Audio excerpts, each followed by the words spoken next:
Okay, all doors are closed.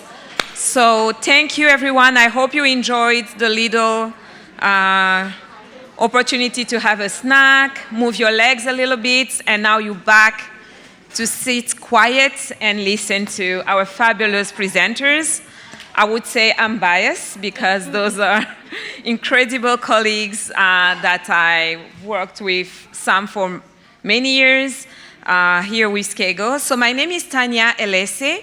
First, I'm a caregiver, a mom to my son who's living with sickle cell disease, 15 years old, but also I'm coordinating the Southeast Ontario region, so Ottawa and that area with SCAGO. And I'm also part of the Patient Advocacy and Advisory Council for SCAGO. Not to take too much time, I just wanted to remind people, I know that we just came from the break, but the bathrooms are outside to your left, and just remind you to make sure that your phone are on silent, and so we give full attention to our presenters. We have two different presentations that we will have. The first one being the Patient Wellbeing Coordinator Program in Healthcare System, a case study of London Health Science Centre, which I will present all the speakers and then we'll be started. So for that first session, we have Dr. Sandra Newton. She's a clinician, a clinical psychologist in the Greater Toronto area, and her doctoral research focused on developing a health-related quality of life measure of pediatric sickle cell disease. But I would say with SCAGO, you are stuck somewhere. My first reflex is call Dr. Sandra. Dr. Sandra, can you help? I have this person, can you help? And she's always there to support. Our second speaker is Maja Turkovic. She's a registered social worker and psychotherapist, and she's also the SCAGO's London chapter lead and patient well-being coordinator that we call PWC, and we'll be talking more about that today. And Maja is one of our newest who joined the group of regional coordinator, but I can tell you, she brought a lot to us. So the second set will be, the presentation will be Advancing Sickle Cell Care, the role of SCAGO Patient Advisory and Advocacy Council, the PAAC. Today we'll be presenting Fitz-Ann Howell. She's the chair of the PAAC, but also works in healthcare, and she has a strong passion for helping others. When you hear that someone, there is not, oh my God, I'm losing all my English right now, but when someone is facing something in the healthcare system, call Fitz-Ann. She's always there to support.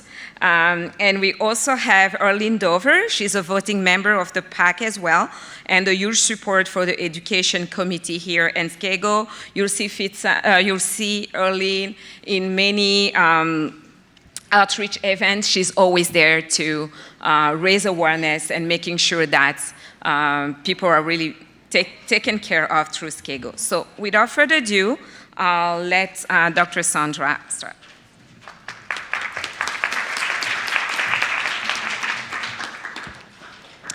Hi, everyone. It's great to be here at our 2026 summit and to see familiar faces, meet new people. I really hope that you're getting a lot out of this meeting and a lot of great ideas and motivation for the work that we do and the lives that we want to lead. I'm really happy to be here presenting with Maja today, Maja Turkovic, who is our patient wellbeing coordinator in London. I know that I hope to tell you a bit about origins of the program. I think people will have an interest in what we're doing and how that innovation has come about, but I'm really hoping that you'll get a lot out of what Maja shares about the actual work she's doing daily. So no pressure, Maja, but I'm really happy that we're both doing this together. It's my privilege. We did hope to have one of our patient partners join us. I'm sorry that that person wasn't able to be here, but you will hear some voices through quotes that are shared during the presentation. So let me get to it. As far as disclosures, we are folks that are independent contractors with SCAGO. That's our disclosure. We could not think of other things that were important to disclose at this point that would affect the content of this presentation. I am as part of the psychosocial team, as is Maja, and my role is psychologist, hers being a social worker and well-being coordinator. So because we are hoping, we talk about take this idea, when we see some of the ways that SCAGO has innovated and done new programs and brought services in a tailored way to people, we really want folks to understand how much that's been possible through the partnerships formed, the relationships, the individuals who want to come together with the organization to make changes where they're needed. And this PWC program, as we call it fondly, is really doing that. This is proposed, and I can picture Ms. Lanray right now at her computer thinking about this and firing off a proposal as she does, like magic, I hope she heard that, to the Ministry of Health. It's actually been around for a couple of years, and it was proposed as an extension of psychosocial services already being offered in sort of little ways at different centers, and actually extends and reimagines that funding to make a more comprehensive program of support. We realize that getting funding, dedicated funding for things can be challenging, so that was one of the asks. This is over a period of time, and of course we report periodically and annually on how we're doing. I will say that you'll notice that this program is really inspired and responding to the sickle cell disease health quality standards. I hope everyone here has seen those. They are published by Ontario Health and have been with us for a few years, and they speak to a number of standards and expectations around care, not just in the hospital where you might imagine people need care as an inpatient or through the emergency department or as outpatients, but also in the community, providing a really vital bridge.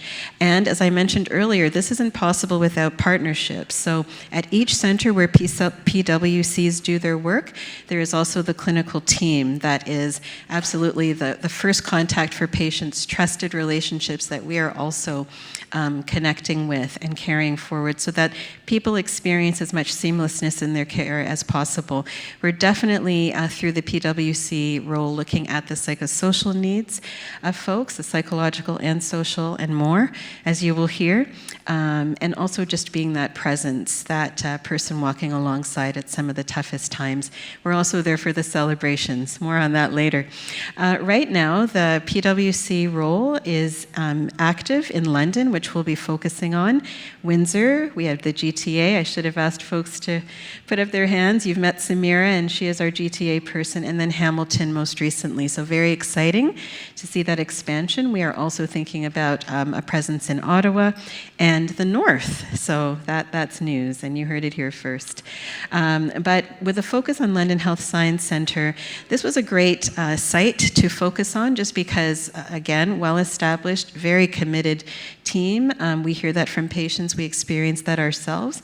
And we're able to recognize them at the recent Hope Gala, if you were there, for excellence in care. This was through patient reports. Also just because of the way that that system works. They have a lifespan clinic, meaning they treat folks from pediatric years through adulthood. And the programming is quite enhanced there. We also have the presence of Chloe Zhang here as our communications lead. I feel like that combination has been dynamite. Anyway, moving on. The patient well-being coordinator has some pretty well-defined roles. They fall within the buckets you see. Community outreach is huge. Being able to extend that care beyond the walls of the hospital to meet people in community or where they do their living and their work, and to really make the community another hub for service. Advocacy is built in, and advocacy can be about advocating for more of the same positive care or being a voice that helps shift challenging experiences folks are having. And we want to hear about both. We have a reporting portal where we're hoping to collect those things, and so it's built in that there is that advocacy, that education role, and so on. Psychosocial support goes without saying. Our patient wellbeing coordinators are social workers. In my capacity as a psychologist, I get to be someone who helps consult about some of our most challenging circumstances, and we put heads together there, so it's quite a teamwork. But thinking about, yes, the counseling, but absolutely the connection to support, employment, education, you name it. And I think that we've learned a lot from some of those asks of our patients and our clients. The functions that I think are probably the most frequently detailed, and Maja will share more when her time comes, if I let her have some time, is really responding when people are admitted, really being able to at least get on the phone to provide that assurance that we're aware and to help people problem solve and wayfind. And then, of course, there's the time in the hospital and the time afterward, right? What are we doing to help people follow up with some of those things that are needed to maintain, recovery and support it? In the community itself, being able to be there virtually or in person, literally a phone call away. It's really innovative and amazing. And helping with system navigation. We are realizing, and I will share more about this tomorrow, I'll have a chance to address the group again. There's so much, and the intersections are the things that introduce the complexity. It's beyond sickle cell disease and very much about someone's status in this country, their family support, their mental health and well-being, which came up a bit earlier. So many things come together, and this is an attempt to try to meet those needs or at least guide people toward the resources and the combination of resources needed to do that well. I share with you a contact guide. We were in a meeting yesterday and talking about this. We want folks, whatever a point of entry they have to the hospital system, to know that SCAGO exists. This is a card that we created. Each local chapter where there's a wellbeing coordinator will have its own contact information on the one side, so the phone number, the email, what have you, and on the back, resources for those on the healthcare team that may wish to access those. So we see that being something that's on display in a waiting room, in an emergency department, at different places where people will come. Not everybody will have a history with SCAGO, but we want them to know that we exist and that we're a call away, whether through referral or their own reach out. So did want to share that with you. It's not, and this is my cue to hand over to Maja, who will share more about the ins and outs of her day. Right. This is the clicker. Just this one. Awesome.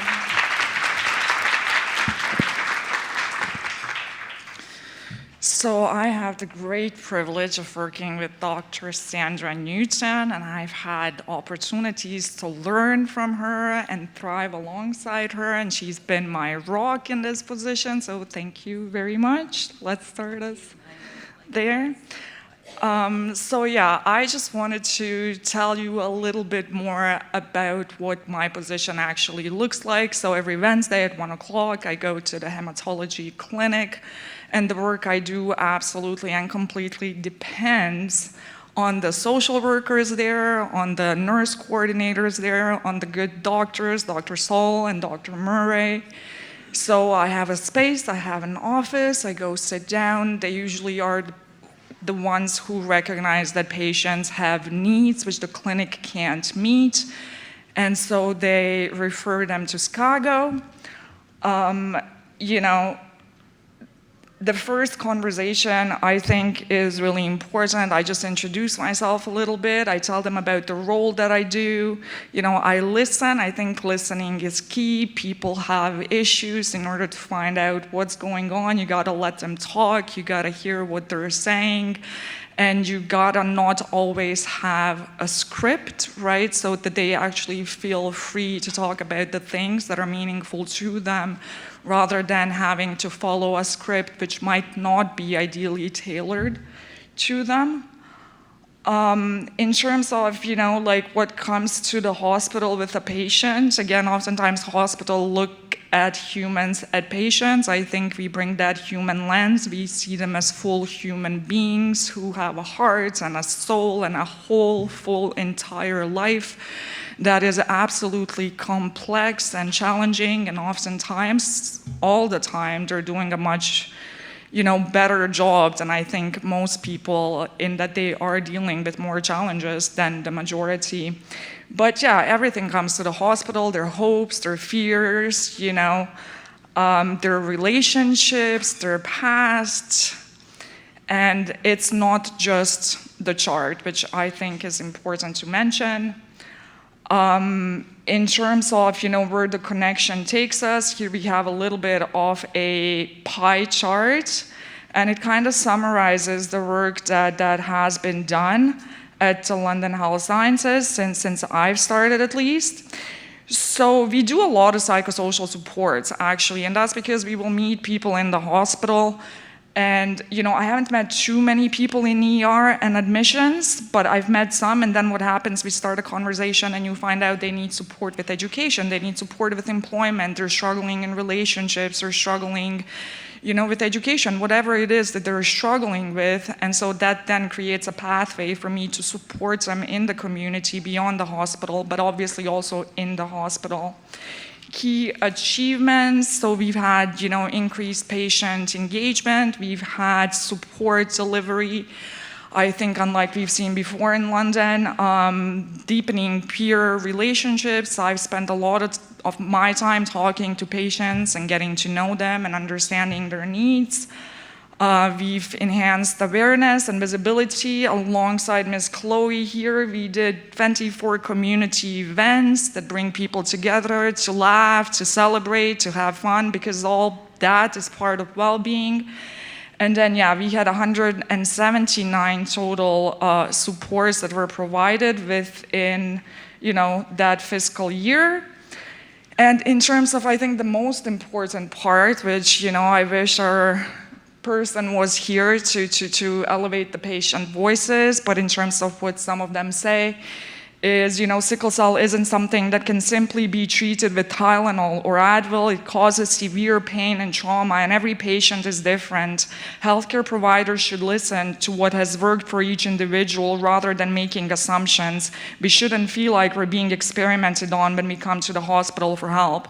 And so those are the kinds of messages that I get from patients, and I think they need to be taken very, very seriously by everybody. And then on the positive side, because sometimes there are also, you know, positive messages, anyone experiencing a crisis should come to this hospital. They attend to sickle cell patients promptly. I was seen and given a space within an hour. I also met someone who truly understood how painful a sickle cell crisis can be. So good patient care usually involves fast patient care, and then also somebody who actually knows what sickle cell is. And if that can be provided, patients are usually very, very happy. All right, I got 1 minute to go, so I'm gonna say thank you very much. That's all.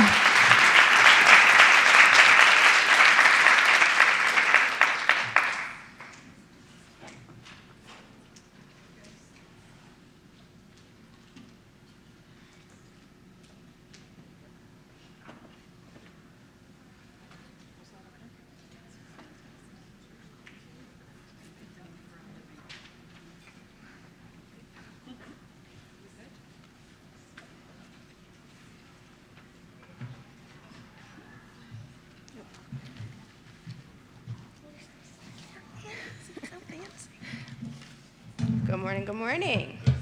How's everybody doing this morning? Y'all are too quiet for me. I need a little energy, please. Thank you. I have sickle cell. Yeah, if I have this much energy, you can have it too, okay? So, good morning, everybody. My name is Fitz-Ann. That work? Better? All right, cool. So, my name is Fitz-Ann. I am a lived experience advocate. I have sickle cell, SS to be specific. And I've been working with SCAGO since I was like 12, 13. So I've done a little bit of everything. I've worked with Delaney on the education committee. I've spoken at almost everything. I've done education with Karen. Yes, I'm gonna call you out.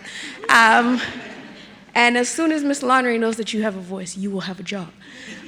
So I am the chairperson of the Patient Advisory and Advocacy Council. And I'm here with Earleen. I don't know if you want to introduce yourself. My name is Earleen Dover.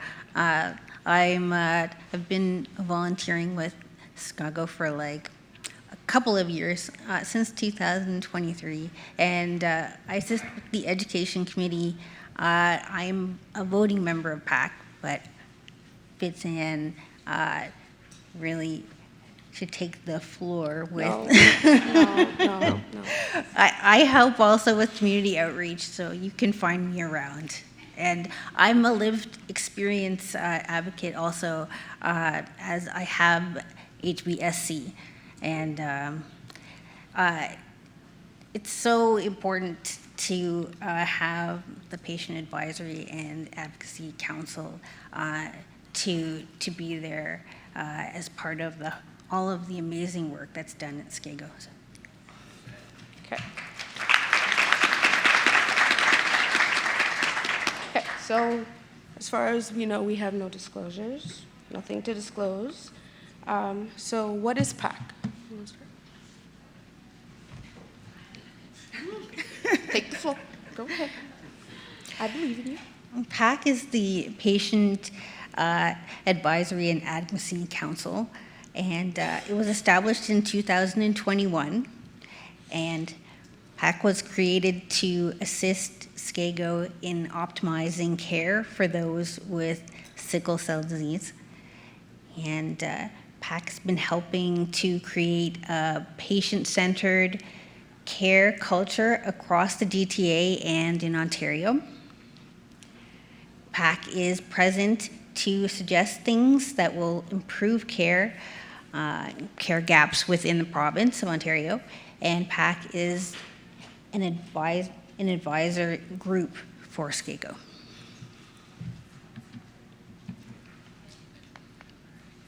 Figured it out. Okay, so as she said, there are 9?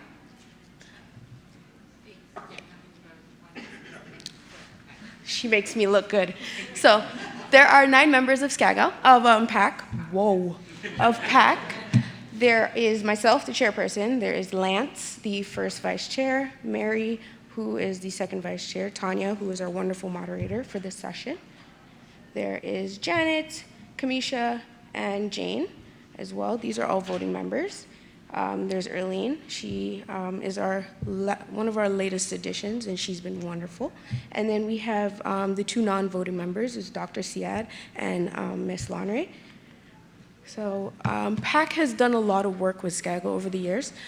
We have assisted, as we are known, we are the advisory group to SCAGO, so we help with advising on projects, on things that can be done to help with health, gaps in the healthcare system.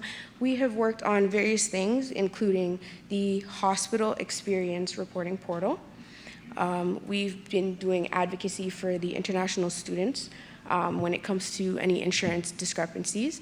A lot of people do come to this country expecting, with sickle cell and expecting that their care will be taken care of, and then they're met with a bill. So we've been doing a lot of work in advocating for them and trying to close that gap, and at least keeping them informed once they decide to come to the country to pursue their education. We have worked on advocacy scripts to give to caregivers and patients so that when they're walking into the hospital system, they're not walking in blind.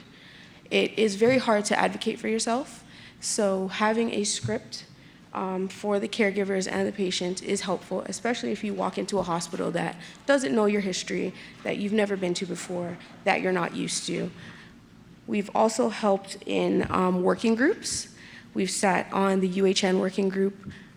We've helped with nursing education, projects that can be, again, help to close any healthcare gaps. We've participated in patient councils. We've advised SCAGO on any policies that need to be put into place, and we have also helped to provide the input on those policies and how to improve them and how to make them better.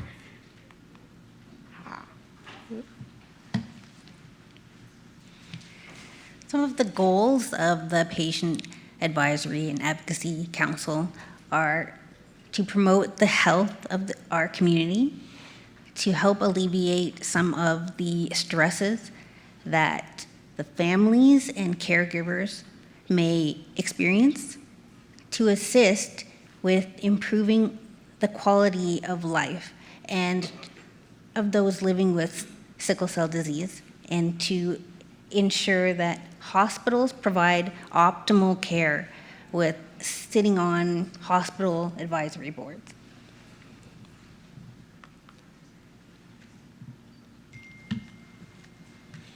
So ways that PAAC has helped support SCAGO, we've helped in making sure that there's equitable access to existing and emerging therapies.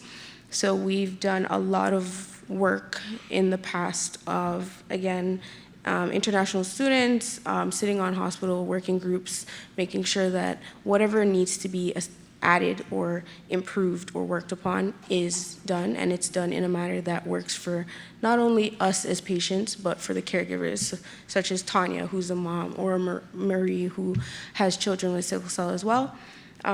We've helped to access tangible education for sickle cell disease, whether it is education for the hospital staff that we will be, working with or encountering on any given day, but also for caregivers and those that will be assisting the patient through the hospital system, and so on and so forth. We've helped to improve access to and participate in research and clinical trials. So we did do a lot of work on clinical trials. There is a lack of sickle cell patients that do want to step forward when it comes to clinical trials. So we have tried to help closing the gap in that as well. And we've helped to support the development and dissemination of the guidelines to advancing the quality standards in sickle cell disease. English is so difficult this morning. Anyway, so we've helped in various ways, and we are still helping. Our last meeting was 2 weeks ago? 3 weeks ago? Couple weeks ago. And we did do a lot of talking about what our next step should be and where we are needed. So, that is how we've been helping SCAGO. And how to get in touch with us. Again, we are advisory group to SCAGO, so we don't do patient to patient. That is where the well-being coordinators come in to play. But if there is a systemic issue or a bigger issue to tackle, you can send us an email. And we will definitely address it as soon as possible. And I promise you, whenever we get those emails, they do end up on the top of our desk. And Tanya does amazing work to make me look good, so she'll do it. She'll figure it out. But I want to thank you guys for your time this morning, and I hope we were able to educate you on who PAAC is and what we've been able to do in the last coming years and what we're looking forward to doing in the future. Thank you.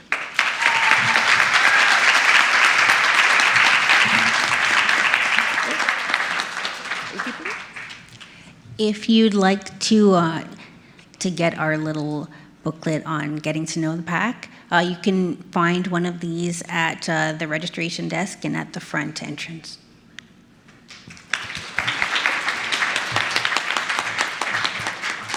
Thank you to all of you. So now time for questions. I know we are a little bit behind the time, and it's almost lunchtime, so we don't want to take too long for that. But if you have questions, feel free. At the moment, whether it's for the the Patient Wellbeing Coordination Program, or for the Patient Advisory and Advocacy Council for SCAGO.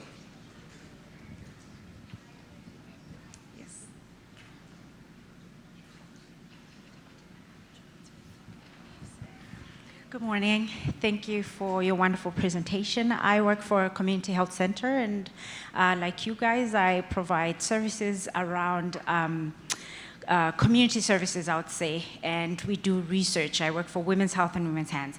So my question is to the wonderful last two ladies that spoke. So when you are doing advocacy and you're doing the work that you do, being a person with lived experience, how has that affected your work, and how do you manage the two? Like when you're talking about like the exhaustion that comes with being an advocate and the exhaustion that comes with having to take care of yourself. How are you managing it?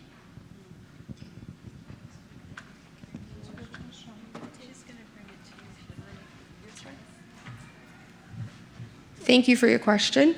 I can only speak for myself personally. Do I get tired? Absolutely. Do I want to sleep right now? Absolutely.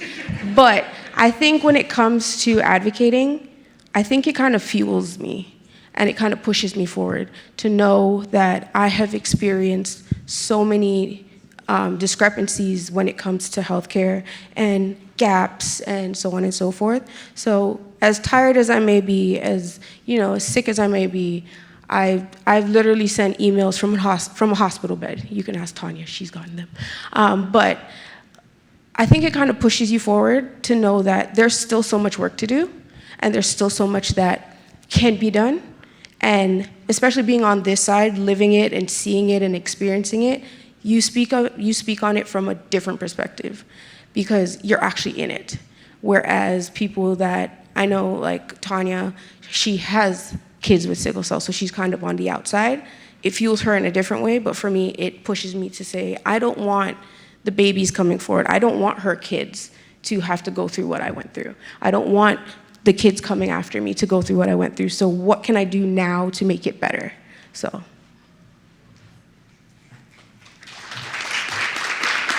I don't have much more to say, but you're never tired knowing that every little thing that you can do makes a difference. There's always someone that will appreciate that there are people to help to fill, not only to fill the gaps, but to notice that assistance will be welcome. And so, that's all you need to push you for sure.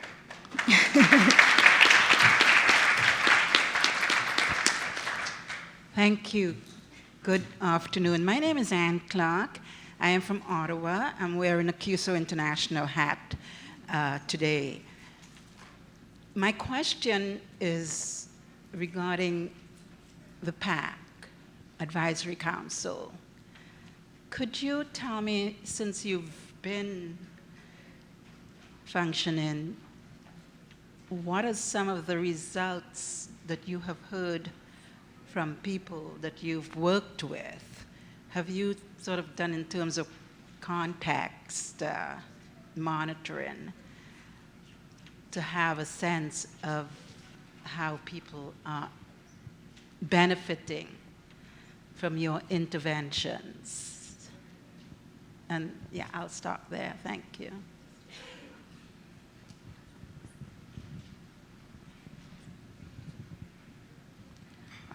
Thank you for your question.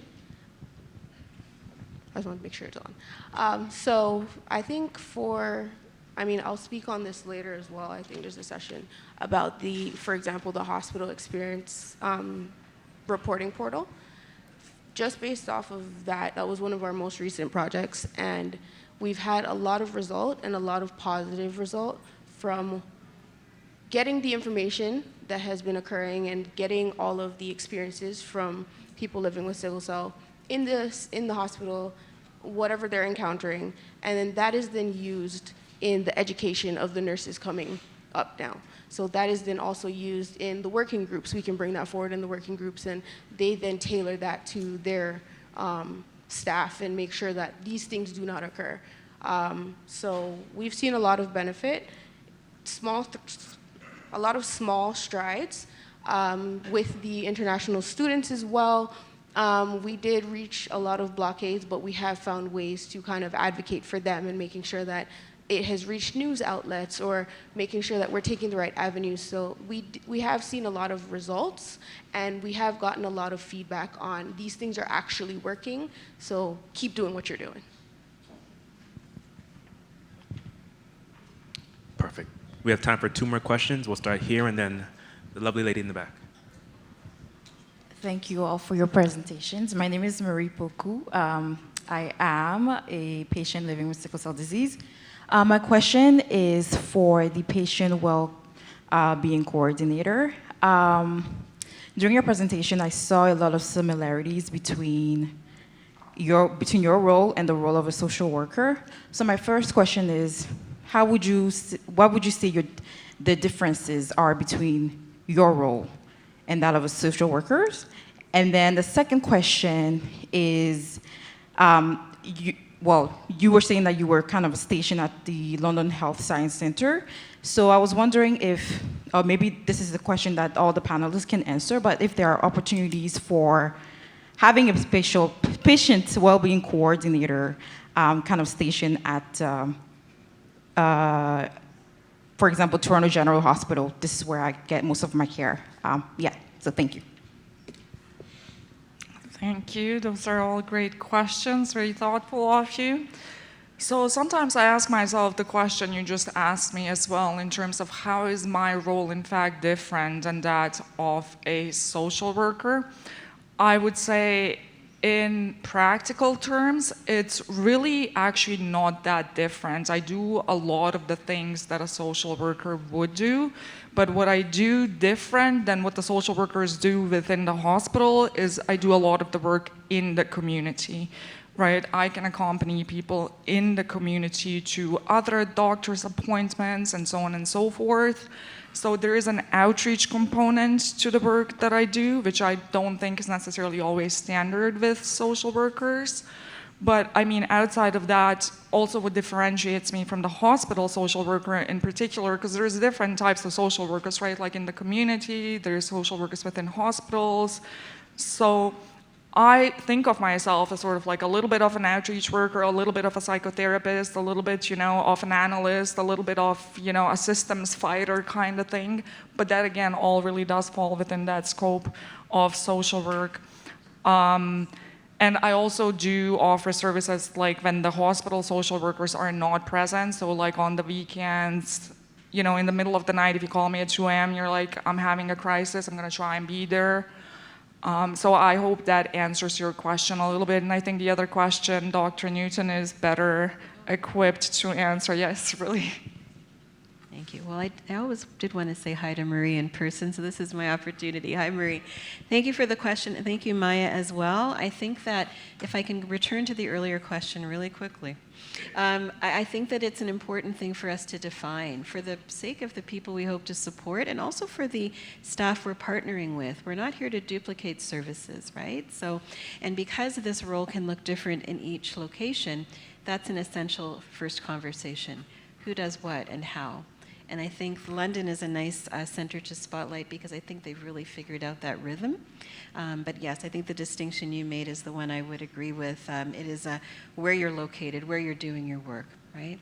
And then it becomes that there's a lot of times we're doing things together. So situation by situation, but really important to delineate how we hope it will work so that there's clarity for all involved and folks feel that what they're offering brings a unique piece to the puzzle. As far as the GTA, we do have a well-being coordinator, Samira, who wears many hats. You've met her, I'm sure, or seen her. The model in the GTA, glad you're asking, looks a little different. There are so many centers and locations, and so it's important that that role looks different, just given the size of it, territory, than a smaller center might. And again, we are figuring out with our partners at each hospital and center how that's going to look. Because we have the one person for such a large area, perhaps then there's a sharing or a distribution of services that looks different. However, the virtual things, the advocacy, it's possible. It just looks different place to place. And happy to talk with you more about it if you have some more questions. Thank you for your interest.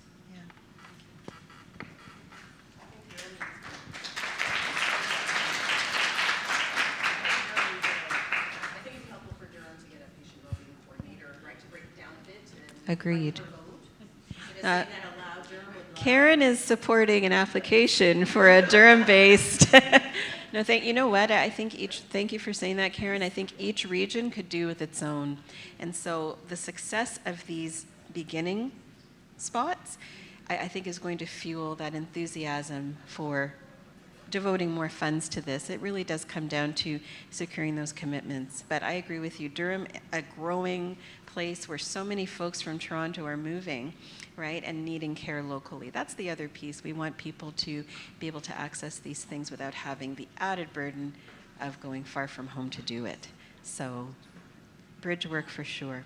I think there's another question. I think so. How did I get this microphone? I want to also provide a little bit of background, how the role started. So patients are asking us for someone to advocate for them in the hospital system. We understand that, yes, social workers are in the hospital, and the role will look a little bit alike, but I think the main difference also is in the advocacy piece, right? Sometimes it's after work hours, social worker is gone home, patient is there, there is no family member, and they don't think that they are getting that optimal care. And so I've received a call at 1 o'clock in the morning, and a patient saying, I'm rolling on the hospital floor. I need help. And I've been in hospital, driving myself to downtown to be with patients in the middle of the night. And so patients are saying, you know, we need help. We need somebody that can always support and be there. And I think that's what we pitched to the Ministry of Health, to say, it's great that there are services in the hospital, but there needs to be someone who can always ensure that the patients are getting that optimal care at all times, whether it is during the work hours or after work hours, and that can also support them in the community. And that person is a patient well-being coordinator, if I may add that. Thank you.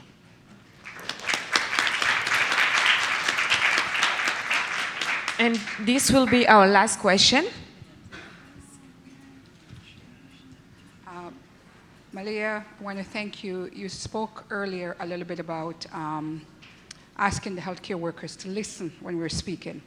Thank you. Makes a difference when they listen. For PAAC and SCAGO and all the advocates in here, thank you so very much. I've experienced lots of improvement when going to the hospital. However, I've also spoken to many that's outside of the GTA, and they struggle a lot still when they get into the hospital, from doctors who does not know what this is, or who, you know, the subservice we're talking about. How much is being done to help outside of the GTA? Because for sure the GTA has seen improvement, but what's happening to advocate for those that are outside, both on the social work side level, but also for the in-hospital care when they get to that emergency room. I know that in the GTA, at least Toronto General, Scarborough General, a few of them, when you get into the emerge, that screen has sickle cell anemia, and they respond. But I've also spoken to those that are not in the GTA, and they're not getting that privilege. So they're there in the emergency room for hours and sometimes not getting any service. How much are you advocating? How do you go about that? And what's the plan going forward to help them?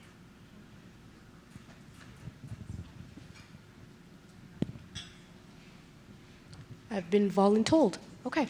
So from the PAAC side, as I said, we did help with the hospital experience reporting portal.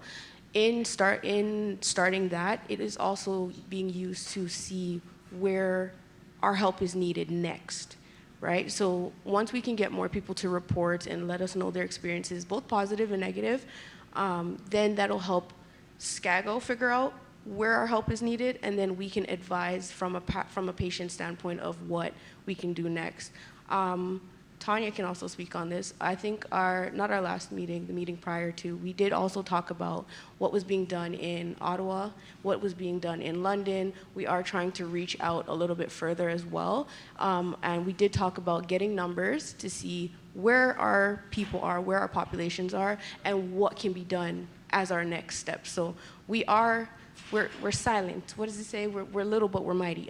So we're on the other end. We're doing the work in the background. We're trying to reach as many people as possible. As you said, the GTA is better, and we have assisted in making it better. So now we want to take those improvements and bring them outside of the GTA. So as I said, our last meeting, we did talk about London and Ottawa and our reaching, going a little bit further as well. Thanks for your remarks, Fitz-Ann, and for the question. I think that with every call, with every email, you are sensitized to how huge a province we are and where people are living and how challenging it can be to receive the same sort of service you might in a major center like Toronto or Hamilton, London, Windsor, right? So as people, move into different parts of the province, they also alert us to what the needs are in those more, traditionally more remote or small centers.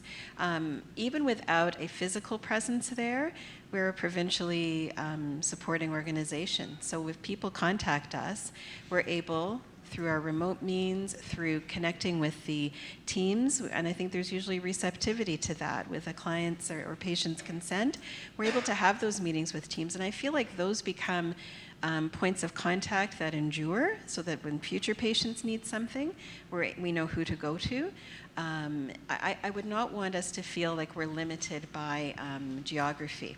I think what we really need people to know is that we exist, and that we're interested and motivated to figure out how to meet their needs through the partnerships in the hospital and the care that comes afterward. The life outside of the hospital is really where so many things are needed, but there are also those critical moments in hospital. I know that a trend I've noticed is that where international students are, and that's increasingly Niagara region and other smaller places, we may not have, like a SCAGO, say, office there or somebody there, but we want to be involved if they invite us in.